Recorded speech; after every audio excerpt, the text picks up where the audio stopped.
بسم الله الرحمن الرحيم الحمد لله رب العالمين والصلاة والسلام على رسول الله وعلى آله وصحبه أجمعين. Inshallah tabarak wa ta'ala, we're going to continue in our reading in the book Riyad as-Salihin. May Allah subhanahu wa ta'ala give us tawfiq to complete and to benefit and to review. And I want us to keep in mind, this is our first reading. Inshallah ta'ala, this is just beginning the process of our efforts to have a closer attachment to Sayyidi Rasulullah sallallahu alayhi wasallam through our asanid, through our teachers and our scholars, to the major books of hadith and their explanations. Inshallah, this is our humble effort and our humble contribution, and we're trying to get our portion. May Allah grant us success. Yeah. May Allah grant us success, inshallah. Let us begin with Al-Fatiha to the soul of Imam al-Nawawi, rahimahullah ta'ala. Al-Fatiha.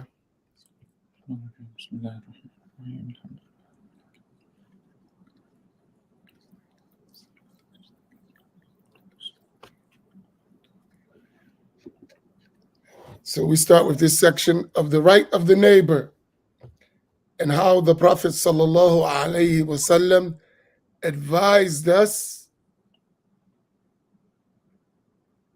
to treat that neighbor. Now, Bismillah. بسم الله الرحمن الرحيم الحمد لله رب العالمين وصلى الله على سيدنا محمد وعلى آله وصحبه أجمعين. قال الإمام النووي رحمه الله تعالى: ونفعنا الله به وبكم وبسائر الصالحين في الدارين آمين. باب حق الجار والوصية به. قال الله تعالى: واعبدوا الله ولا تشركوا به شيئا وبالوالدين إحسانا وبذي القربى واليتامى والمساكين والجار ذي القربى والجار الجنب والصاحب بالجنب وابن السبيل وما ملكت أيمانكم. وعن ابن عمر وعائشة رضي الله عنهم قال رسول الله صلى الله عليه وسلم: ما زال جبريل عليه السلام يوصيني بالجار حتى ظننت أنه سيورثه. متفق عليه. And this hadith, I think, is one of the most impactful hadith in this regard, that Sayyidi Rasulullah sallallahu alayhi wasallam mentioned that Sayyidina Jibreel alayhi salam constantly advised the Prophet sallallahu alayhi wasallam and reminded the Prophet sallallahu alayhi wasallam of the rights of the neighbor, to the extent that the Prophet sallallahu alayhi wasallam was imagining that maybe he was going to tell him that the neighbor should inherit your wealth. That should tell you the closeness and importance of taking care of one's neighbor. Because if someone's going to inherit, that means they have a big right upon you. And that's how much Sayyidina Jibreel advised the Prophet about the neighbor. And some of us, we live and we don't know our neighbors. I remember thinking about this hadith, and I made it a business to know my neighbors. Even if I had some relation, maybe it's not a lot, but like my neighbor would feel that I'm concerned about them, right? And try your best to make that the case. Maybe you don't have the closest relationship, but you should have a relationship of being cordial to one another, at least, at minimum, right?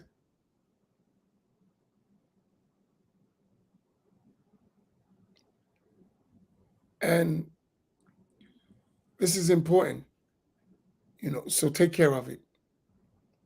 And worse would be one who has a terrible relationship with their neighbors. Don't do that. Give each person that is due rights upon you their rights. Now. قال: وعن سيدنا أبي ذر رضي الله عنه قال رسول الله صلى الله عليه وسلم: يا أبا ذر إذا طبخت مرقة فأكثر ماءها وتعاهد جيرانك. رواه مسلم. MashaAllah.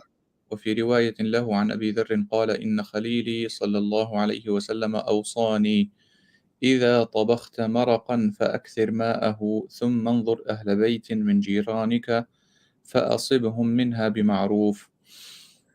Allahu Akbar.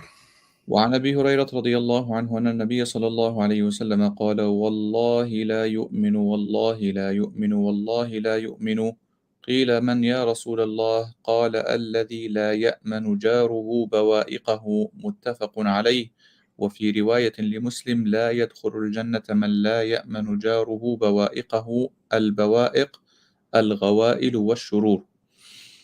I remember one of the great scholars of Syria, Sayyid uh, Sheikh al-Buti, rahimahullah ta'ala, they were talking about playing the adhan or having mawalid, where you go down the street and dunking horns and all that stuff. He was like, this is no good. It harms the neighbor. He was concerned about having celebrations and playing things so loud for no reason in local places to harm the neighbor. That was so unique to me. Like, he was concerned that you're doing one thing, but at the same time, you're making harm to your neighbors for no reason. And he was talking about, especially in places where people, you know, they're not coming to pray, right? And you're just blasting to be blasting. It was a very unique thought. So what about the one who plays their music or their TV, or, you know, as if they have no neighbors, or they have a gathering at their house and they just blast the sounds without thought? Be careful of this. You shouldn't harm your neighbor or make them uncomfortable, and definitely not subject them to your evil. قال وعنه رضي الله عنه قال قال رسول الله صلى الله عليه وسلم يا نساء المسلمات لا تحقرن جارة لجارتها ولو فرس نشاه، متفق عليه. وعنه أن رسول الله صلى الله عليه وسلم قال لا يمنع جار جاره أن يغرز خشبة في جداره. ثم يقول أبو هريرة رضي الله عنه ما لي أراكم عنها معرضين والله لأرمين بها بين أكتافكم، متفق عليه. روي خشبه بالإضافة والجمع، وروي خشبة بالتنوين على الإفراد. وقوله ما لي أراكم عنها معرضين يعني عن هذه السنة. وعنه رضي And الله عنه. here, keep in general, when it comes to any sunnah of the Prophet sallallahu alaihi wasallam, anything that he encouraged us to do, and here we're talking about taking care of neighbors and sharing food and, you know, being kind, right? Never, never, never know of a sunnah of the Prophet sallallahu alaihi wasallam. At least you try to do it once, right? Don't turn away from the sunnah of the Prophet sallallahu alaihi wasallam. They asked Sayyidina Imam Ahmad ibn Hanbal radiyallahu ta'ala anhu,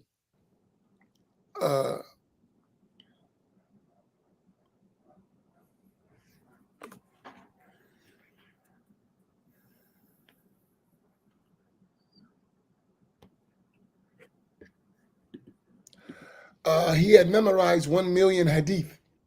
And they asked him, how you memorize so many hadith? And his reply was that I implemented every one of those hadith I learned in some way, right? So I didn't forget them. And Imam al-Haddad radiyallahu ta'ala anhu, he never learned of a sunnah except that he applied it. And the last of the sunnah of the Prophet sallallahu alaihi wasallam was that he let his hair grow, right? That was the last thing he did among the sunnahs that he didn't do. But he never knew of a sunnah of the Prophet sallallahu alaihi wasallam except that he did it. And this is something we should take. And then the highest aspect of that, when we practice the sunnah as if it is fard. Not that it's fard, not that it's obligatory, but our life in connection with the sunnah, we've practiced it so much as if it was an obligation.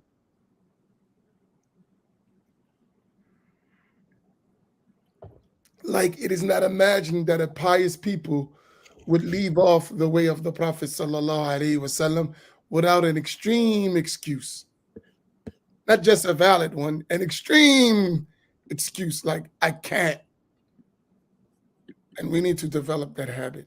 May Allah give us tawfiq. Now, وعنه رضي الله عنه أن رسول الله صلى الله عليه وسلم قال: من كان يؤمن بالله واليوم الآخر فلا يؤذي جاره، ومن كان يؤمن بالله واليوم الآخر فليكرم ضيفه، ومن كان يؤمن بالله واليوم الآخر فليقل خيرا أو ليسكت. متفق عليه. since we're talking about this, don't harm your neighbor if you believe in Allah and His last messenger. Treat your guests very well. Be noble to them. And this last point, especially now, speak good or be quiet. Speak good or be quiet. We live in a time where people like to talk, and we understand that. But when you talk, please say something good. And if you don't have anything good to say, just be quiet. It's better, and it leads to less confusion and harm. And we live in a time right now where just talking bad doesn't help the situation at all. In fact, it makes things worse. Because bad speech, spreading bad speech, spreading bad news leads to so much harm.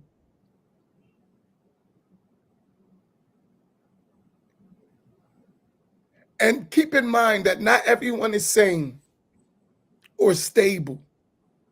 So your speech could be the trigger for an unstable person who's not mentally right to do harmful things based on your speech. They're not going to tell you triggered me with your bad speech. They're not going to tell you that. They're just going to go carry out bad things based on your bad speech. Sometimes that bad speech comes from the news, most of the time. They should shut up, to be honest. It would be better. So my reminder in this situation where blood is being spilled, lives are being lost, people are being made to feel unsafe, be quiet. Speak good or be quiet. Because your words will be against you on the day of judgment. So take that last line. Speak good or remain quiet. Now, قال: وعن أبي شريح الخزاعي رضي الله عنه أن النبي صلى الله عليه وسلم قال: من كان يؤمن بالله واليوم الآخر فليحسن إلى جاره، ومن كان يؤمن بالله واليوم الآخر فليكرم ضيفه، ومن كان يؤمن بالله واليوم الآخر فليقل خيرا أو ليسكت. رواه مسلم بهذا اللفظ، وروى البخاري بعضه. وعن عائشة رضي الله عنها قالت: قلت يا رسول الله إن لي جارين فإلى أيهما أهدي؟ قال: إلى أقربهما منك بابا. رواه البخاري. so the one of your neighbors who are closest to you has the greatest right. Then the one next to that, then the one next to that, then one. So those whose doors are close to you, take care of them. قال: وعن عبد الله بن عمرو رضي الله عنهما قال: قال رسول الله صلى الله عليه وسلم: خير الأصحاب عند الله تعالى خيرهم لصاحبه، وخير الجيران عند الله تعالى خيرهم لجاره. رواه الترمذي وقال: حديث حسن. وصلى الله على سيدنا محمد وعلى آله وصحبه أجمعين. Inshallah, we'll stop there. May Allah tabaraka wa ta'ala grant us tawfiq to implement these good advices from the Prophet sallallahu alaihi wasallam. Take care of your neighbor, share with your neighbor, be concerned with your neighbor, do not harm your neighbor, keep your evil away from your neighbor, and speak good or be quiet. Barakallahu bikum. May Allah reward you. May Allah increase you.